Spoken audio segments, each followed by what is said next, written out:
देशे এবং প্রবাসে যে সমস্ত ভাই বোনেরা রয়েছেন সবাইকে আমার প্রাণঢালা শুভেচ্ছা ও ভালোবাসা। আশা রাখি আপনারা যে যেখানে আছেন ছেলে মেয়ে ভাই বন্ধু আত্মীয় স্বজন সবাইকে নিয়ে মহা আনন্দে আছেন। আমিও মহান সৃষ্টিকর্তার কাছে এ ফজরের নামাজ পড়ে আপনাদের জন্য দোয়া করলাম, যে যেখানে আছে আল্লাহ পাক রব্বুল আলামিন যেন সবাইকে সুন্দর ও সুস্থ রাখেন। আজ আমি কয়েকটি কথা বলবো ব্যবসা নিয়ে। ব্যবসাটার কথা আমি পরে বলবো, কি ব্যবসা। বেকার জীবন অত্যন্ত খারাপ জীবন, নারী কিংবা পুরুষ। আর আমার এই ব্যবসাটি হচ্ছে মধ্যম শ্রেণীর মানুষের জন্য, বেকার মানুষের জন্য, গার্মেন্টসে যারা চাকরি করে তাদের জন্য, 20-25 হাজার টাকা যারা বেতন পায় তাদের জন্য। পাশাপাশি এই চাকরিটা, এতে কোনো দোকান লাগবে না। দোকান ছাড়াই আপনি বাড়িতে মালটা রেখে বিক্রি করতে পারবেন। দেখেন, আজ পর্যন্ত যত লোক ব্যবসা করে তাকায় দেখবেন, সে যত ছোট ব্যবসায়ী হোক না কেন তার কাছে সবসময় টাকা থাকে। সে যে ব্যবসায়ী, দেখেন একজন ফেরিওয়ালার কাছে দেখবেন পকেটে ভর্তি টাকা। হ্যাঁ, একজন কটা কলা বিক্রি করতেছে নিচে গলির ভিতরে বসে দেখবেন তার পকেট ভর্তি টাকা। হ্যাঁ, আসলে যারা ব্যবসা করে তাদের টাকা কখনো হাতের থেকে ফুরোয় না। টাকাটা সবসময় তাদের টাকা থাকে।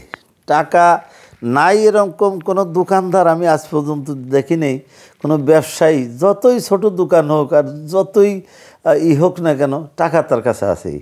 কিন্তু গ্রামের একজন কৃষক, তার কাছে কিন্তু দেখবেন পকেটে সচরাচর টাকা থাকে না। সাধারণ মানুষ দেখবেন টাকা থাকে না। আমার এই ব্যবসাটা, আমার সাথে যে ব্যবসাটা করবেন, এ ব্যবসাটা কোনো বড় লোকের ব্যবসা না, বেকার মানুষের জন্য। আমার উদ্দেশ্য একটাই, আল্লাহ এবং রাসূলকে রাজি খুশি করাবার জন্য, যেন কিয়ামতের ময়দানে আল্লাহ পাক রব্বুল আলামিন আমার দিকে একটু তাকায়, মহব্বতে যেন আল্লাহ পাক আমাকে দেখে যে না, এই বান্দা এই কাজটা করেছিল মানুষের জন্য। আমি যে জিনিসগুলো বিক্রি করি অত্যন্ত কম দামে, যাতে করে আমার এই প্রোডাক্টগুলো বিক্রি করে মানুষ দুমুঠো ভাত খেতে পারে, সংসারে সচ্ছলতা আনতে পারে, কোনো মানুষ অভাবগ্রস্ত না থাকে। আমি মহান আল্লাহর কাছে তাই চাই। আর যারা আমার সাথে ব্যবসা করে ইনশাআল্লাহ তারা অনেক সুখী এবং সুন্দর আছে। আমি সবার খোঁজ খবর নিই আল্লাহর রহমতে। আমি শুধু আপনাদের খেদমতের জন্য এই ব্যবসাটা করি, আমি নিজেই বড় লোক হওয়ার জন্য না। আল্লাহ আমারে যা দিয়েছে আলহামদুলিল্লাহ, আল্লাহর দরবারে এই সারা জীবন যদি কিয়ামত পর্যন্ত যদি আমি ভুট হয়ে কান্দি যে আল্লাহ তোমার শুকরিয়া আদায় করলাম, তাও আমার শুকরিয়া আদায় শেষ হবে না। কারণ আল্লাহ আমারে যা দিছে 1 কোটির ভিতরে একজনকে দেয় না। আমি আমার বাড়ি বসে, দেখেন আগের ভিডিওগুলো দেখেন, আমি আমার বাড়ি বসেই, আমার ড্রয়িং রুমে বসে আমি ভিডিওগুলো ছাড়ি। শুধু আপনাদের উৎসাহিত করি যে একটু আপনারা ভালো থাকেন, 2 টাকা আপনাদের পকেটে থাকে, আপনার ছেলে মেয়ের একটু ভালো প্রাইভেট দিতে পারেন, আপনার স্ত্রীকে ভালো একটা কাপড় দিতে পারেন, আপনার মেয়েকে একটা ভালো কাপড় দিতে পারেন, আপনি একটু বাইরে ঘুরতে যেতে পারেন, কক্সবাজার নিয়ে যেতে পারেন ফ্যামিলি নিয়ে। আমরা যেমন যাই আপনিও যাবেন।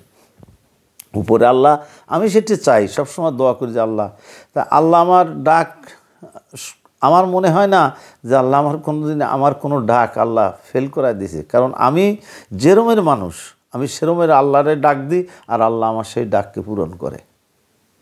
আমি এ কথা বলি না যে আল্লাহ আগামীকাল তুমি আমার প্রধানমন্ত্রী বানায় দাও, না, আমি তো ওটা যোগ্য না, তা আমি চাবো কেন? হ্যাঁ, আমি যেটা চার উপযুক্ত, আমি যেটা পার উপযুক্ত, আমি সেটা আল্লাহর কাছে চাবো।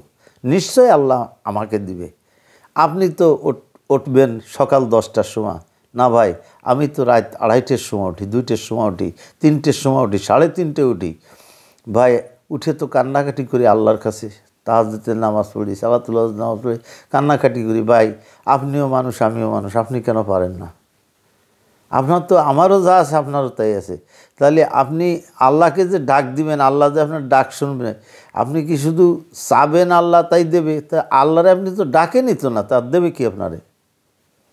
আপনার খালি মনে চালো এটা আল্লাহ আমার দাও, সে চাওয়াটা তো একটা করুণত্ব ভাব থাকতে হবে, ইবাদতের মাধ্যমে সেই ডাকটা আপনার দিতে হবে। নাহলে তো আল্লাহ পাক রব্বুল আলামিন কি ওরকমভাবে আপনার ডাকটা শুনবে? আপনি কোনো মানুষকে যদি বলেন যে এই আমার 10টা টাকা দে, আমার লাগবে, সে 10টা টাকার কথা ওইভাবে না বলে যদি আপনি বলেন যে ভাই আমি আমার ভারী সমস্যা ভাই, আমার 10টা টাকা যদি দিতেন আমি খুব ভালো হতো আমার জন্য ভাই, আমার ভারী সমস্যা, আমার 10টা টাকা দেন, দেখতেন সে ওই 10 টাকা আপনি ওইভাবে হয়তো দাবির সুরে বলছেন, ঠিক আছে, কিন্তু না, দাবিটা তো আপনি এভাবেও করতে পারেন ভাই। তাহলে আপনি এখানে মানুষের কাছে বিনয়ের সুরে চালি যখন আপনি পাচ্ছেন, নিশ্চয় যে আপনাকে সৃষ্টি করছে আমাদের স্রষ্টা, তার কাছেও আপনি ওইভাবে বিনয়ের সুরে, যখন সারা পৃথিবীর মানুষ ঘুমায় থাকে তখন আপনি জাগ্রত হন, দেখবেন আল্লাহ পাক রব্বুল আলামিন আপনার ডাক শুনবে। ব্যবসা অনেকেই করে, ব্যবসা করতে যে ফকির হয়ে যায়, 10 লাখ 20 লাখ 50 লাখ 2 কোটি 5 কোটি, এই গোডাউন বাড়া, এই ঘর বাড়া, এই অ্যাডভান্স। না ভাই, আমার নিজের গোডাউন, আমার নিজের সব কিছু, আমি কাউরে 1 টাকাও দিই না। হ্যাঁ, আমি সাথে 2-3 জন লোক কাজ করে, তাদেরকে আমি দেই, কিন্তু সেই যার কারণে আমার মালগুলো আমি অত্যন্ত অল্প দামে ছেড়ে দিই যে অসহায় মানুষগুলো যেন এই কাজ করে অন্তত এক মুঠ ভাত খেতে পারে সেইভাবে। আর যারা মেয়ে ছেলেরা আছে তারা বাড়ি বসে এই ব্যবসাটা করতে পারে, অনেক সুন্দর এই ব্যবসাটা বাড়ি বসে করতে পারে।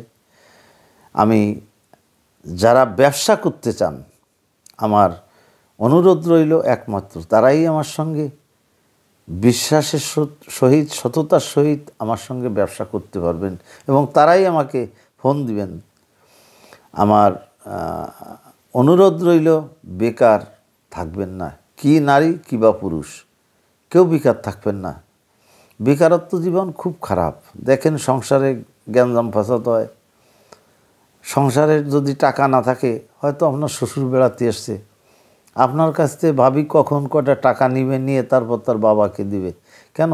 ভাবিও তো ব্যবসাটা করতে পারে বাড়ি থেকে। আমরা বাঙালি, আমরা তো অহংকারের জ্বালায় শেষ হয়ে গেছি। হ্যাঁ, আমি চৌধুরীর বংশের ছেলে, হ্যাঁ আমি মিয়া বংশের ছেলে, আমি কি এই কাজ করতে পারি? আরে ভাই, আপনার ঘরে যদি চাউল না থাকে, ছেলে মেয়ে যদি কান্নাকাটি করে, কোথায় যাবে আপনার চৌধুরী, কোথায় যাবে আপনার মিয়া? নাম থাকবে না আপনার। আপনার কারণে আপনার ছেলে মেয়েগুলোই নষ্ট হবে। কেমন? আপনি ঠিকমতো কাজ করেন না, যার কারণে আপনার ছেলেরা আপনি ভালো স্কুলে দিতে পারেন নাই, ভালো কলেজে দিতে পারেন নাই, ভালো প্রাইভেট দিতে পারেন নাই, ভালো ছাত্র বানাতে পারেন নাই, কারণ আপনি কাজ করেন না। আপনি কাজ করলে, ব্যবসা করলে, বাণিজ্য করলে, যা কিছু করেন, একটা কিছু করে যদি আপনি করতেন, টাকা আসতো, টাকা আসলে আপনি আপনার ছেলের একটা প্রাইভেট দিতে দিতেন। সে তো শিখবে না, শিখে সে কী পরীক্ষা দেবে? শিক্ষাই তো জাতির মেরুদণ্ড, তাও মৃত্যুর আগ পর্যন্ত শিক্ষা। তা আপনার কারণে ছেলে মেয়েগুলো নষ্ট হলো, তারা পরবর্তী জীবন তাদের অত্যন্ত কষ্টের হবে। আর আপনি যদি কষ্ট করেন, দেখবেন আপনার ছেলে মেয়ের জীবন অনেক সুন্দর। আপনার কারণে আপনার স্ত্রীকে দিতে পারতেছেন টাকা, আপনার ছেলে মেয়েকে টাকা দিতে পারতেছেন, ভালো স্কুলে যেতে পারতেছে, ভালো প্রাইভেট কার নিয়ে এগোয় দিতেছে ছেলে মেয়েরে। কই, আমরা তো এগুলো করি না ভাই। ঘুমেরতে উঠি 10টার সময়। আমাদের জীবনটা তো ভালো না ভাই, এ জীবন ভালো না। সকালে ওঠেন, ফজরের নামাজটা পড়েন, সব ভোরের যে বাতাস এটা শরীরে লাগান। আমাদের বয়স হয়ে গেছে, আমাদের তো আর শেষ, প্রায় 63 বছর বয়স আমাদের জীবনে। আর কয়দিন আল্লাহ রাখবে উনি ভালো জানেন, আমার স্রষ্টাই ভালো জানে। তারপরে আমি বলি ভাই, যে কোনো একটা কাজে লেগে যান, যে কোনো একটা ব্যবসা। ব্যবসা কোনো দিন ছোটো না, ব্যবসা কোনো দিন ছোটো না, কোনো কিছুরই আপনি ছোটো মনে করবেন না। আর অনেক টাকা লাগবে না ভাই, আমার সঙ্গে ব্যবসা করতে সামান্য কিছু টাকা লাগবে, তাই নিয়ে আপনি নেমে যান। আমি নারী পুরুষ উভয়কে বলছি। মেয়েরা সাধারণত মেয়েরা বাবাদেরকে টাকা দেয়, এটা সত্য কথা, ছেলেরা দেয় না। তো মেয়েরা তো আমার সঙ্গে ব্যবসা করতেছে, অনেক মেয়ে আপনারাও করতে পারেন। তারা তো আমার মায়ের জাতি, তাদের পেটেই তো আমরা হয়েছি। আজ তারা যদি পৃথিবীতে না আসতো আমাদের জন্ম হতো না। তারা তো মায়ের জাতি। নারী জগতের প্রধান পাক সুবহান, মা বলেছে ফাতেমারে নারী জগতের প্রধান। এ কথাটা সত্য না? নারী জগতের প্রধান পাক সুবহান, মা বলেছে ফাতেমাকে নারী জগতের প্রধান। মা ফাতেমাকে মা বলেছে। সারা পৃথিবীর মানুষ মা ফাতেমা বলে ডাকে। আমার প্রিয় নবী হযরত মুহাম্মদ রাসূলুল্লাহ সাল্লাল্লাহু আলাইহি ওয়াসাল্লামের একমাত্র কলিজার টুকরো মা ফাতেমা, উনি মা বলেই ডাকতো ফাতেমাকে। তাই আমরা সারা বিশ্বের মানুষ, সারা জাহানের মানুষ মা ফাতেমা বলে, আমরাও যারা মুসলমান আমরা মা বলে ডাকি। কাজেই সবার প্রতি অনুরোধ রইল, আপনারা ব্যবসায় জড়িত হন, হয় আমার সঙ্গে হন, না হয় একজন ভালো লোক, যে ভালো মানুষ তার সঙ্গে ব্যবসা করেন। বিশ্বাসী লোক ছাড়া কখনো ব্যবসা করতে যাবেন না। অনলাইন প্রতারণায় ভরে গেছে। কাজেই বলবো ব্যবসা করবেন, কিন্তু প্রতারণায় যেন না পড়েন। আজ ভিডিওটা এখানে শেষ করব, তার আগে আমার নাম্বারটা বলে দেই, 017780380 আর এই ভিডিওটি যারা দেখবেন তাদের কাছে আমার অনুরোধ থাকবে, ভিডিওটি সবাই শেয়ার করে অসহায় ভাই বোনদের মাঝে ছড়িয়ে দিবেন, যাতে তারা অসহায়ত্ব কেটে উঠতে পারে।